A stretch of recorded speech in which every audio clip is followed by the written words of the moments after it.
Hello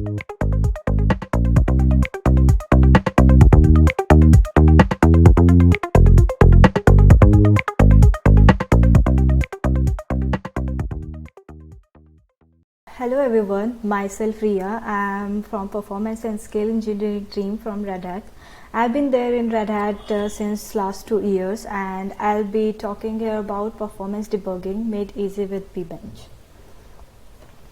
Let's get started. What is pbench? Pbench is a benchmarking and performance analysis framework. It helps us to collect all the information that we require for performance analysis. So there are 3 components of pbench. One is collection agent, server, and dashboard UI. So what all these 3 things collectively makes pbench.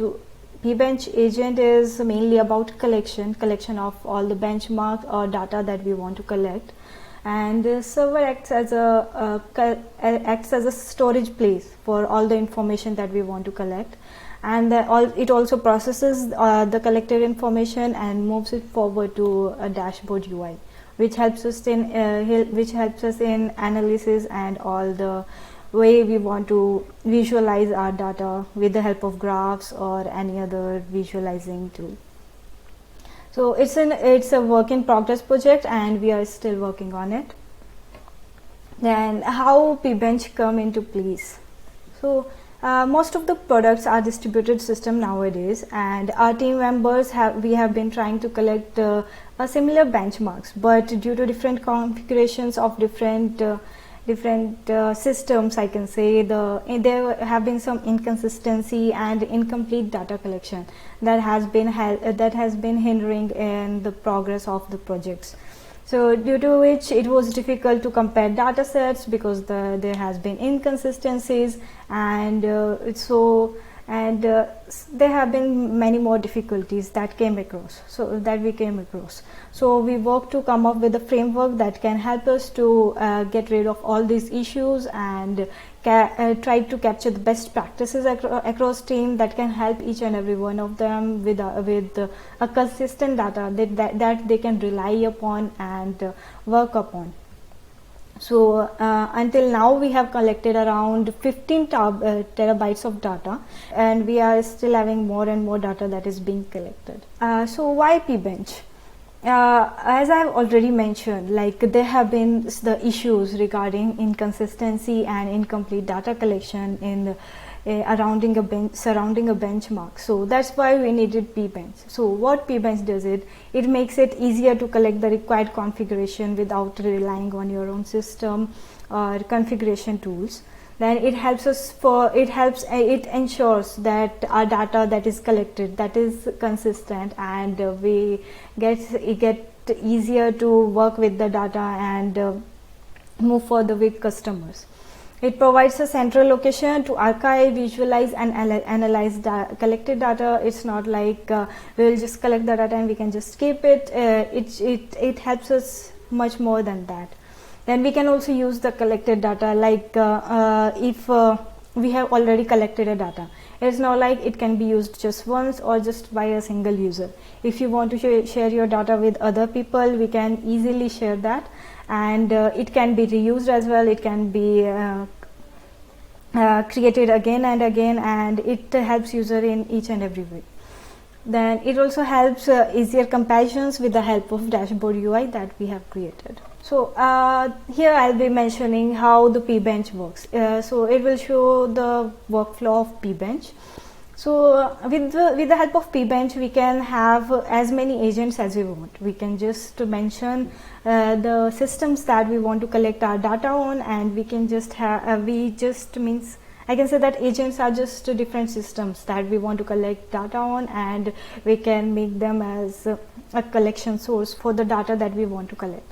So we can have as many agents as we want, and we can collect data on all of them simultaneously, and we can just move the data to server, which acts as a storage location for all the agents. So with the help of pbench move results command, we are able to move the data easily on the server from agent. And what server does, it helps us to it verifies the data that is collected, means we cannot just process the failed data or the data that has errors in that coming in. So server helps us filter bad data, and it helps us unpack the tables, that it processes the tables, and then it indexes it and gives it to Elasticsearch for indexing, so that Elasticsearch can map the data, and the mapped data helps us with the dashboard. And dashboard in the coming front helps us with visualizing the data that has been collected, and we can just compare any table that we want. So I can move from, means we can move from, I can show you how we can move from pbench agent side to server side and then the dashboard. So I'll be going through each and every one of the components and how data is collected, how it is processed, and how the dashboard is able to help us to view all the data. So all the information that is essential for pbench agent is present in pbenchserver.config file. So whatever information you want pbenchserver.config file to have, like where we want to collect data, what data we want to collect, like all the tools information, like if user wants to collect data for just IOStat tool, so we can just mention that yes, this is the only one specific tool that we want to collect data on, and the user can mention that in config file, and we can just move forward with that. So we can mention the tools that we want to collect, like I said IOStat, and we can just tell that where we want to send all the data that is collected, like the server where we want to send the data. We can even mention the folder where we want to send data for on the server side. Then we can also mention the agent side things, like if we want to create a tool set for that, like we want to collect different tools like IOStat, SAR, and perf. So these are different tools. We would not like a person to to collect data for each and every tool for every single time. So we can create a group for all these 3 tools, and we can just run that group for all the data collection. So these are these are all things are mentioned in pbenchserver.config file, and it helps us for keeping all that essential information. And next, what after getting into agent, what we do is pbench register tool. So pbench register tool helps us in registering the tool. Like I said earlier, we can register a single tool or a group of tools. So we can also create groups for we have a default tool on our own, like there is, means whenever we add a tool, like if we want to collect data for IOStat, I can just add it pbench register tool and name of the tool with means hyphen name and then tool name IOStat. So it will help me to add that tool name to the default tool group. So there is one default group that we already have. On the other hand, if you want to create your own group, we can also do that with the help of this command, like I have shown here. We can just use pbench register tool and the name of the tool, and mention the group as well to which we want to collect. It doesn't have to be default group, it can be any group, like whatever you want to name it, foobar or light or heavy or whatever you want it to be. We also provide a default tool set that we can use for running the benchmark. So there is a predefined set of tools, I can say that which consist of some tools that have been already defined. See, I have mentioned here the list of the tools like SAR, IOStat, AmpiStat, PidStat. This is the default tool set. If we just run the command pbench register toolset, it will use this toolset, default toolset, as the default tool group, and register all these tools, and will collect data for all this. On the other hand, we can also use our pbench agent.config file for registering our own toolset. So we can just mention there, like with the tool name like light, where we can remove 1 or 2, means where we can just add the tool names with the name SAR, IOStat, AmpiStat, and PidStat. So these are mostly light tools, and we can just mention these light tools in the pbench agent.config file, and I can just work on that. So for pbench register toolset works with default on its own, but if we want a specific toolset to be taken into consideration, we can do pbench register toolset and just give the tool name. So it will help us to register the tools that we want, and we have mentioned whatever tools that we have given. So this pbench user benchmark is the most commonly used benchmark that people use. So that's why it is called the pbench user benchmark. So what does pbench user benchmark actually do? So whatever the tool set that we have collected earlier, it helps us, it specifies that these are the user specific, means these are the user defined benchmarks, and we will move forward with these ones.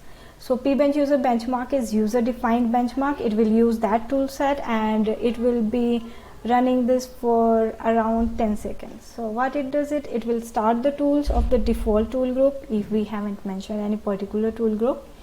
Means it is like whatever tool we have registered. So if we have registered the default tools, then it will collect data for the default tool group.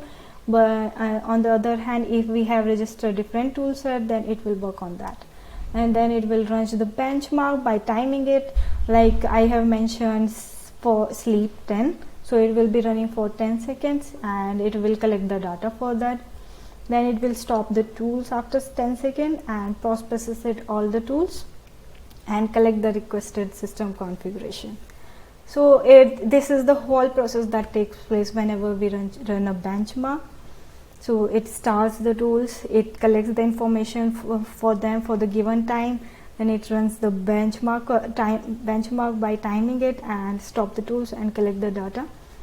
So what happens after we have collected the data? After collecting the data, it packages it in a .tar file, and we can move forward with it by moving it to server for further processing. So now we will be moving data to pbench server. So for moving data to the pbench server from pbench agent, we use a simple command, which is pbench move or copy results command. What pbench move results command do is it will just move the tarball that we have collected.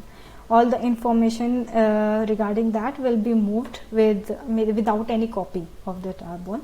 While if we use pbench copy results, then it will copy the tarball and then it will move.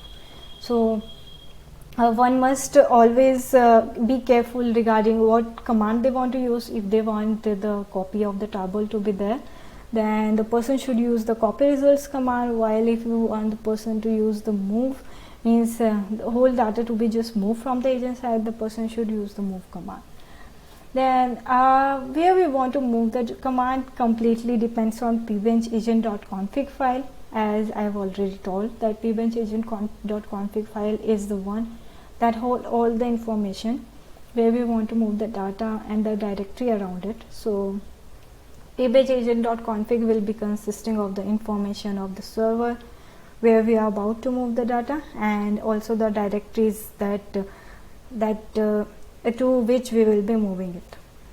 Okay, after we have moved the data to pbench server, we will be looking forward what pbench server does. So what pbench server does is, I can simplify that it filters our tarballs. By filtering, I mean that we have pushed the tarball from pbench agent to pbench server in tar form.